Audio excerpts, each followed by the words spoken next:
noticed on this, the engine bay, if you look here, look, it's a bit sooty. And it smells pretty bad. And it smells pretty bad. That to me tells me there's a leak on the exhaust system somewhere. But we're trying to figure out where it is. So one of the methods I've done before, which worked quite well, was you temporarily unplug the EGR. You'll get an error code from it, but hopefully on these older vehicles it will go away when you plug it back in again. If not, you have to get it coded out, but you know, the code removed. So what we're going to do is we're going to disable the EGR, which I think we've already unplugged on this. Okay, Mom. And we're going to look for smoke. First, to make this engine smoke, we're going to actually crush the intake pipe. Now, with the EGR plugged in, you'll find that crushing this pipe won't really do much. It will eventually kill, stop the engine. But because the EGR is constantly recirculating air, you can't really pull a vacuum. So if you get into position and have a look, see if you can find where it is. I've got a sneaking suspicion it's leaking from the EGR itself. Just because you can see that's where the gas is, you know, the soot. And if I now wring its neck, so to speak, and cut the air supply off,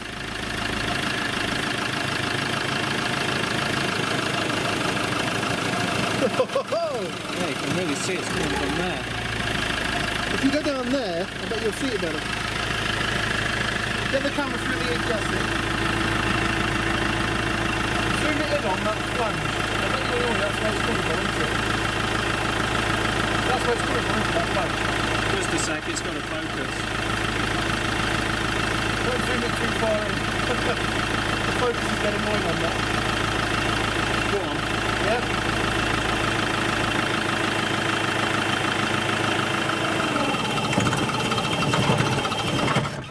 Definitely where it's coming from, isn't it? Yeah, it is coming from down there. Couldn't get it on the camera very well. Oh, that's a shame. Yeah, Why not? Was it just not focusing? No, the stuff's all in there. power steering. Oh look, you can see the smoke coming out of it. Oh yeah. You can actually see the actually smoke. on that bottom joint, isn't it? Yeah.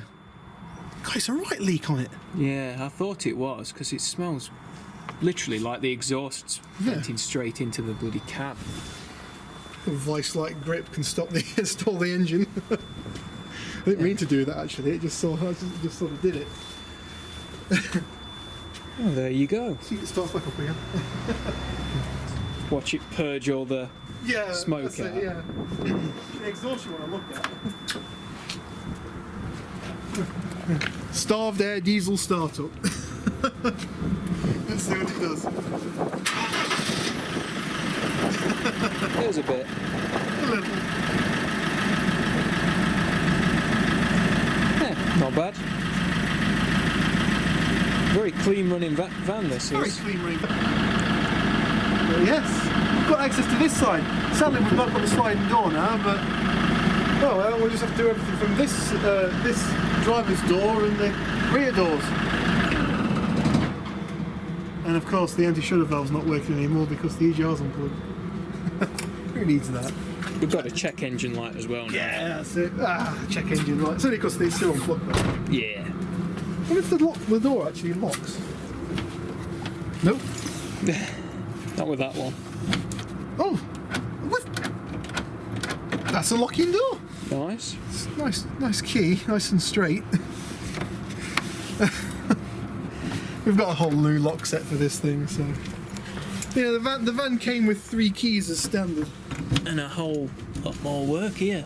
Oh yeah, we've got a lot more welding to play with in there. It's going to be nice to do. I'm so looking forward to that. He's looking forward to that. No, he's not. He's definitely not looking forward to that. I've got the scars and the burns to show what that side did to me. I'm just hoping that I've got a bit more room to play with on this side, with the van being this way around. Well, you've got a step now to sit on. Well, yeah, that's true, but you know, we can take the bumper off now. We've already undone it all that side. That's true. And the bumper could just come straight off now. Be nice to get it behind all of it. That's it, treat all the whatever rust there is behind there. Radiator doesn't actually look too bad on this. Yeah. Might change it depending on how much they cost, just for peace of mind. Obviously you don't want the bloody thing breaking on you while you're in the middle of nowhere in Scotland or something. This is it. I wouldn't want to pay to get this thing recovered. Well, at least if we ever do take this to the continent, these vehicles are in Europe, so hopefully the parts should not be that hard to get. Well, most of the parts I bought for the suspension parts, they were all from Germany, actually. So they must have them over there. Alright, any of you guys actually Iveco guys? Okay. Can you tell me what that plug does? My suspicion is air conditioning compressor. It's not much of a wire, but that's what I think it is, because a single wire, you'd think maybe for the AC compressor. Also, there's another cable somewhere. Where's that other one? There was another plug. Yeah, that one there. What's that one there, guys?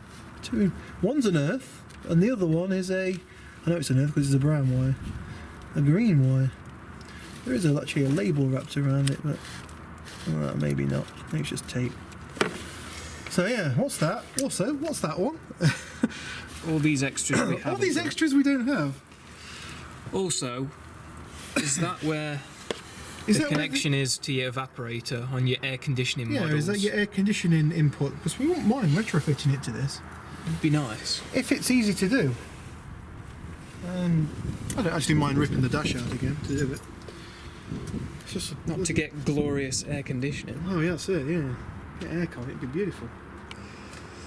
Alright, that's good enough for me. Let's get in the bloody house, I'm froze. Aye. I'm also hungry. I'm not hungry, I'm hangry. I'm so hungry, I'm angry as well. Let's go. Let's get in there. Thanks for watching.